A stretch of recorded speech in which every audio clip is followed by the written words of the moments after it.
Welcome to Unfold Data Science. My name is Aman and I am a data scientist. In this particular video, we are going to continue our playlist on LLM for generative AI application development. And we are going to touch upon a very critical part of LLM known as fine tuning LLMs. Now, if you know a little bit about fine tuning, you must be aware that it is a very vast topic, very large topic in itself. What we are going to do is we are going to break it into pieces, into some videos and try to understand every part of it. Today we are going to understand what are the different varieties of fine tuning, how we can categorize fine tuning LLMs, and we are going to do some Python hands on and try to understand how fine tuning works. Let's start without any delay. So here are the topics, guys. We are going to understand why fine tune LLM first of all. Then we are going to understand what are the different ways to fine tune. So as I told you, it's a very large topic. We will understand ways to fine tune. Then we will see what is objective based fine tuning. So this will help you understand what we are trying to do in fine tuning. Then I'm going to show you Python demo for 3 or 4 important fine tuning techniques in objective based fine tuning. And then I'm going to tell you what are my upcoming video plan in the same area. So basically fine tuning area. So first of all, let's get started and try to understand why we need to do fine tune LLM. And as usual, we will take a very basic example to understand that. Imagine there is a kid. Okay, so there is a kid and kid has got a new robot. So you can think of this as a robot that kid has got. And this robot is basically capable of talking to the kid. So what kid does is kid basically talks, cracks jokes, and this is a kind of friend to the kid. Okay, so he can talk, he can crack jokes, he can have conversations, he can get things done, he can have all kinds of things from the robot. So you can think of a general purpose chatbot, this robot. Now when the kid goes to the school and when the kid goes to the playground and when the kid goes to the church. So I'm talking about 3 different setups here. When the kid goes to the school, the behavior of kid and their friends and the decorum of school is different than when the kid goes to playground. The behavior, the way of talking, the way of interaction, the way of question and response is different. And when the kid goes to church, the decorum, the way of talking, the interaction, how should you speak changes, right? So what kid wants this general purpose robot to do is kid wants this general purpose robot to tune itself accordingly. So what kid wants to do is kid wants to do a school fine tuning. So the purpose is robot should be able to behave in accordance with the situation, school situation. Kid should be able to do the playground fine tuning so that robot is able to behave how it is expected to behave in a playground. And similarly, we can do a church fine tuning where same objective is achieved. This is at very simple level. What is fine tuning? You will be very easily able to remember this. And if you think this robot as a foundation model or base LLM, then what you can do is from the same example, you can fine tune your LLM to behave differently in different circumstances. And this whole concept is known as LLM fine tuning. What is your LLM? Your LLM is a general purpose tool. What you are trying to do? You are trying to create a tool which is capable of behaving differently, being more specific, being more usable in different scenarios. This concept is called LLM fine tuning. And the kind of fine tuning that we did now, or the kind of fine tuning that we spoke about now, is known as objective based fine tuning. Objective based fine tuning. So what we have done now is there is an objective which we want to achieve. So we want the LLM to behave differently in school, playground, and church. So this is called an objective based fine tuning. So is there another categorization of fine tuning? Of course, yes. What is that? Let's see. LLM fine tuning can be broadly classified into two categories. So I will say LLM fine tuning, and you can broadly classify it into two categories. The first category is called objective based fine tuning, and the another category of fine tuning is known as technique based fine tuning. So if you understand concepts like this, right, it will be very easy for you to remember. This will be basically what technique you are using to fine tune your model. So I will say technique based. Now let's go one level down and try to understand what are some of the important in both these categories. So first method that I want you to be aware of is known as unsupervised fine tuning. Unsupervised, and sometimes we call it domain adaptive fine tuning. I'm writing here DAFT, standing for domain adaptive fine tuning. This is the one of the way in objective based fine tuning. What we try to do here, it's very simple to understand.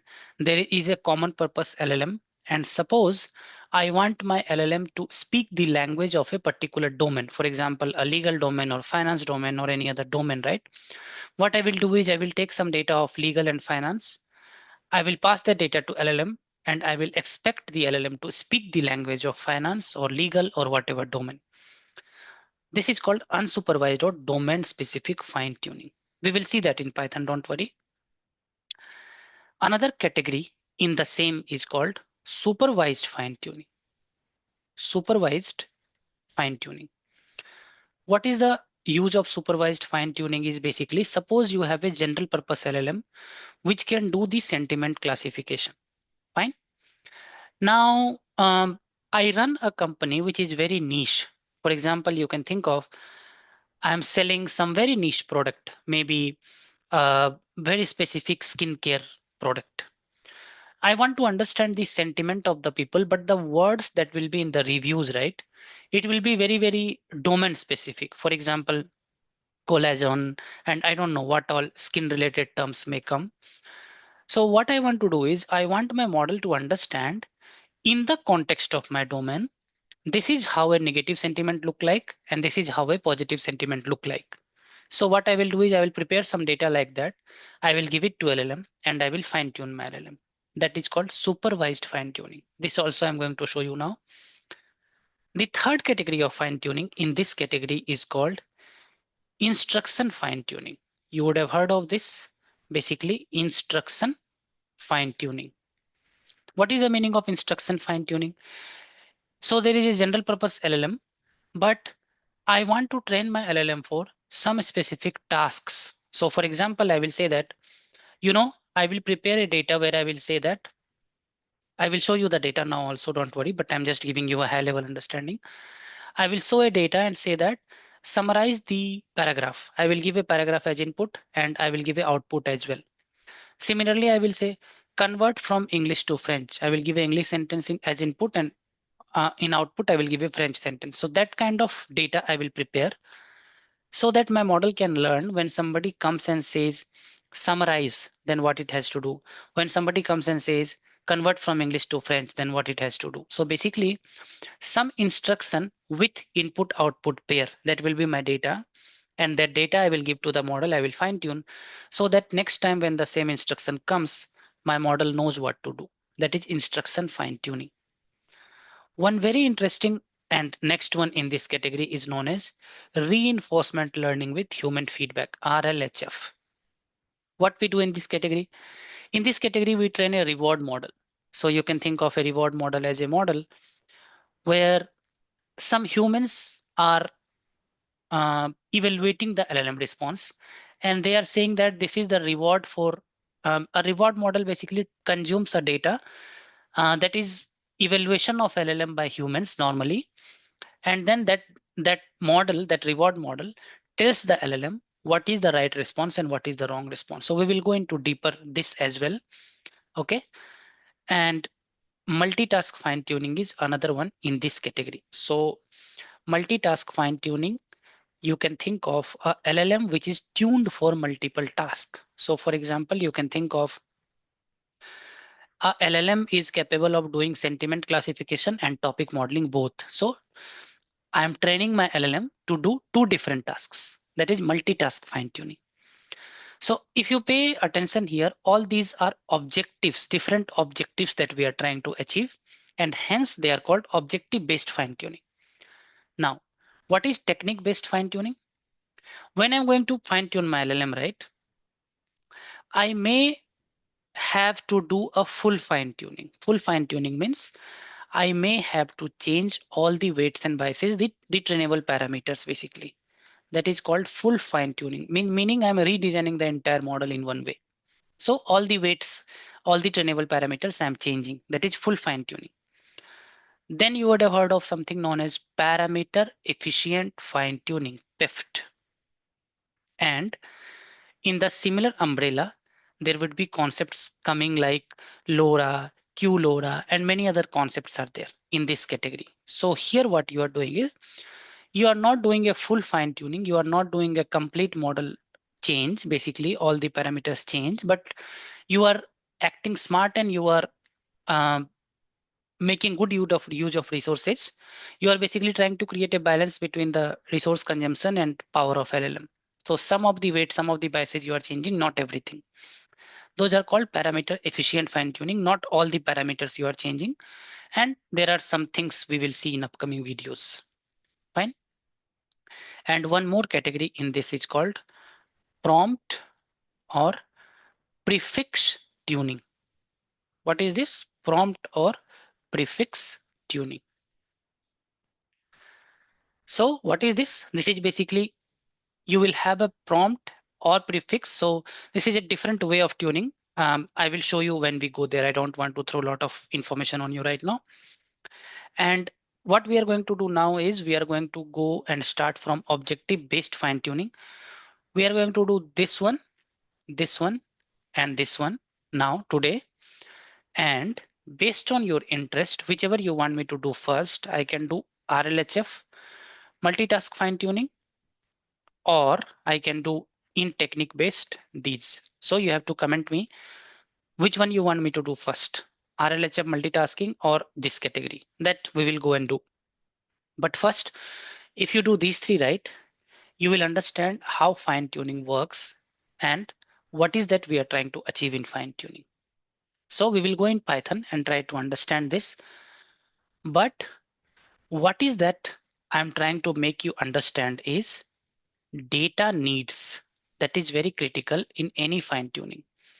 What is the data that I need to give to my model to do the fine tuning? That is part one. You need to be very careful on this and understand this well. Second thing that you need to be understand is method of fine tuning. Method of fine tuning. How do you want to do fine tuning? Basically the process.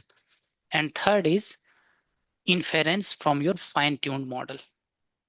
Inference from fine tuned model. So if you stay with me till end of this video, you will know data needs, methods of fine tuning, and inference from fine tuned model by taking these three as example. And obviously we will in upcoming videos, we will go into these as well. So let's go ahead in Python. And what I'm going to do now is I'm going to update my transformers first. And the reason being, sometimes it's not up to date and it creates problem.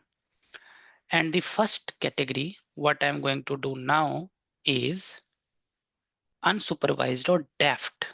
Okay, so what is the why it's happening like this? Unsupervised or daft. Unsupervised or daft, domain specific fine tuning. Okay, so that is what we are going to do first.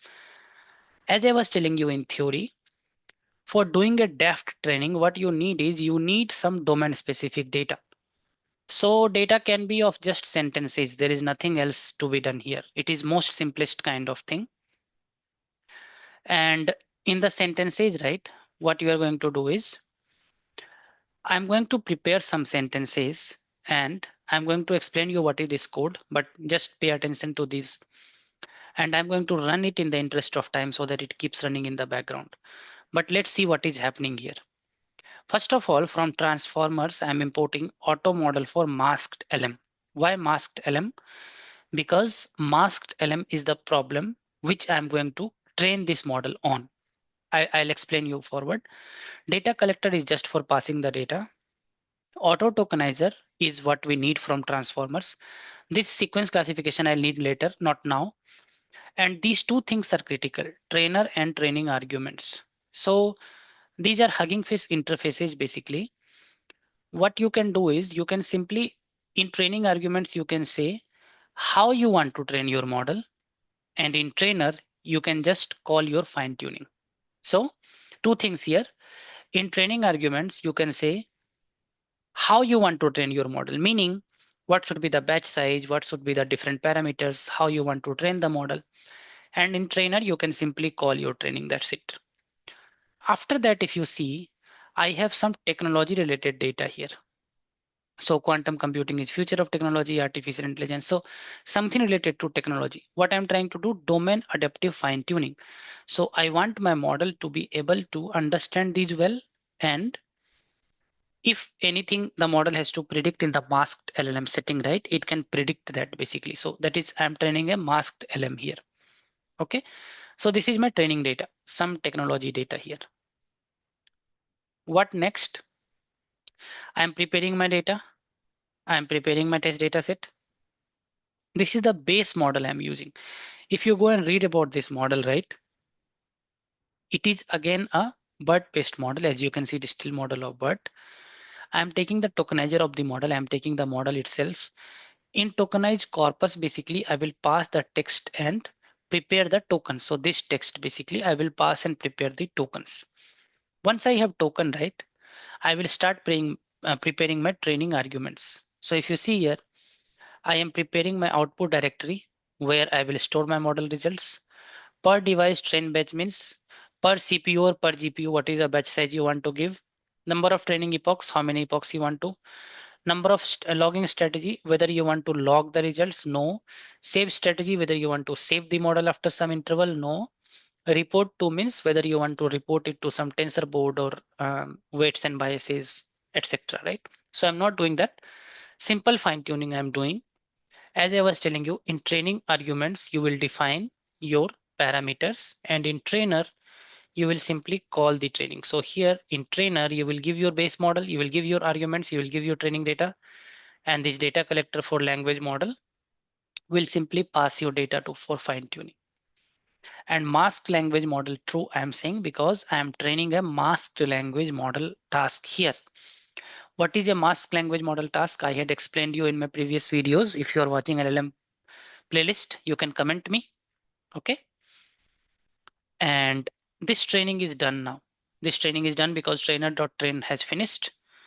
So before we go to the prediction part, I want to tell you something here. With this trainer object, you can do few things. So what you can do dot train means you can train the model. You can do dot evaluate means you can evaluate the model. You can do dot predict means you can generate prediction. You can do dot save model means you can save fine tune model. All these things you can do with that one. Now, what we are going to do, we are going to save this model somewhere and read it back. So that is what I'm doing here. Save path is this model will get saved there and I'm reading it back. Okay, so you can directly use the model as well, but here I'm saving and reading it back. And now if I have to do the prediction, right, what I need to do is I need to prepare some data where I will mask something. For example, here example sentence with a mask token. Quantum computing is the cradle of, and then I'm masking this here. What I want my fine tune model to do is I want my model to predict this part. So that is what because I have trained a masked language model here, right? So that is what my model also here. If you see here, auto model for masked LM. So it is capable of predicting something that is masked. So I'm passing a sentence by masking something. I'm tokenizing. I'm checking if mask is in the input, otherwise throw an error. And here I'm predicting what is the output. And then I'm getting index of that token and top 5 predictions I'm printing here. So I will run this, and top prediction for mask is computing, learning, science. It makes sense, right? Quantum computing is the cradle of computing. Makes sense. Cradle of learning. Makes sense. Now what happens if I move this quantum computing here, here, okay? Let's see what it predicts. Quantum computing today is the cradle of computing. Makes sense, right? So you have trained a domain adaptive fine tuning model, which is speaking the language of your domain. And this is the first training that you have done. Domain adaptive fine tuning. Now this fine tune model is speaking the language of your domain. Fine. Let's go to the next category, supervised fine tuning. Okay. In supervised fine tuning, what kind of data requirements will be there? Can you think and tell me? Can you comment me? Can you take 5 seconds and comment me? I explained you a bit about supervised fine tuning while giving you intro. Can you tell me what kind of data requirements will be here? So as I was telling you, in supervised fine tuning, it will be mostly about letting the model know, supervising the model based on my domain, based on my business, how my data looks like. So basically, I will need data. If I'm training a sentiment classifier, for example, I will need data with positive and negative sentiments. That's what I will need. And I am preparing the data here. But here, if you pay attention, everything is same. But here the model I'll use is auto model for sequence classification. Previous one was a masked LLM. Here auto model for sequence classification. This is my small train data and this is my small test data from IMDb I'm taking here. Okay.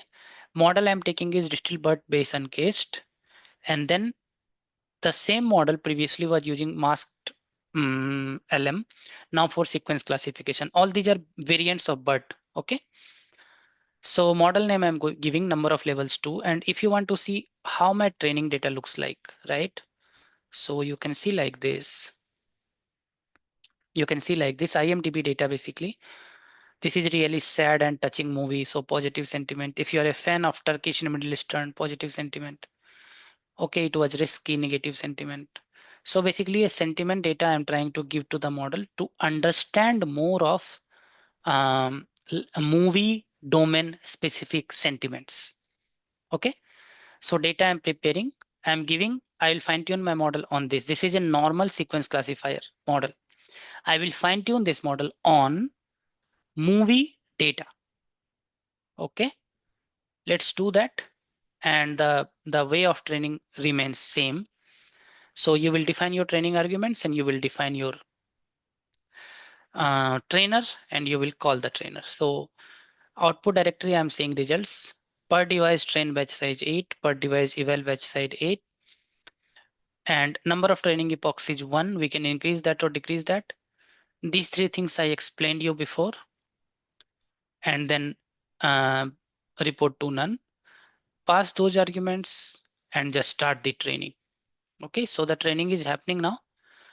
Let the training complete, and once the training is over, then we will come back and see.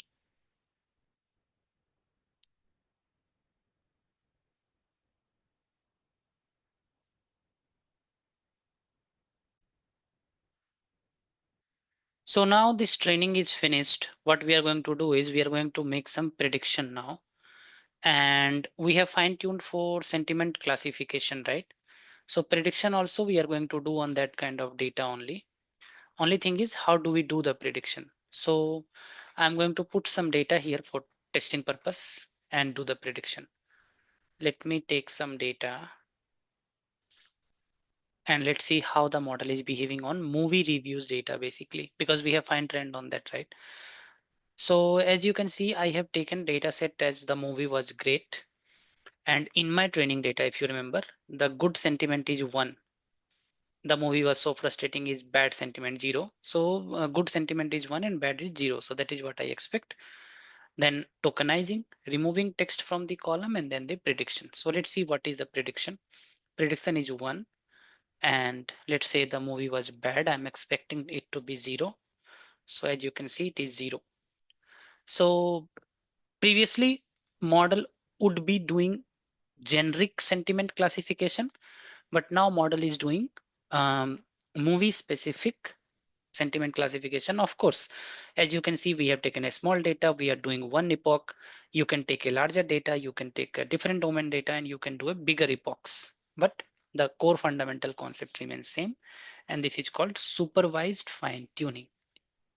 Let's go to the third category, and that is known as instruction based fine tuning.